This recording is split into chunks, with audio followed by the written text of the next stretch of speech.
Custard powder 2 teaspoon, ആവശ്യത്തിന് പഞ്ചസാര, അതല്ലെങ്കിൽ നമ്മളടുത്ത് മിൽക്ക് മെയ്ഡിൻ്റെ അതോ 2 പാക്കറ്റ് പാലും ഇതും കൂടി നല്ലോണം തിളപ്പിക്കുക. നമ്മളുടെ അടുത്ത് എന്തൊക്കെ ഫ്രൂട്ട്സാണോ ഉള്ളത് അതുപയോഗിച്ച് നമുക്ക് നല്ലൊരു ഈ ചൂടിൽ കുടിക്കാൻ പറ്റിയ ആവശ്യത്തിനുള്ള മധുരം ഉപയോഗിച്ചാൽ മതി കേട്ടോ. നമ്മൾ പൈനാപ്പിളും ഫ്രൂട്ട്സിലൊക്കെ മധുരം ഉണ്ടാവില്ല. ഇതിങ്ങനെ ഒന്ന് കുറുക്കുക. പിന്നെ സെറ്റാകുമ്പോൾ ഒന്ന് കുറുങ്ങും കേട്ടോ. എന്നാലും നമുക്ക് ആവശ്യത്തിന് ഇങ്ങനെ ഒന്ന് കുറുക്കിയെടുക്കുക.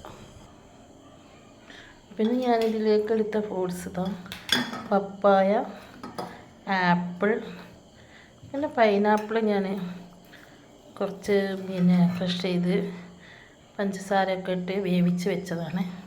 ഇതിങ്ങനെ വെച്ച് കഴിഞ്ഞാൽ ഇതിന് നല്ലൊരു ടേസ്റ്റ് ഉണ്ടാവും.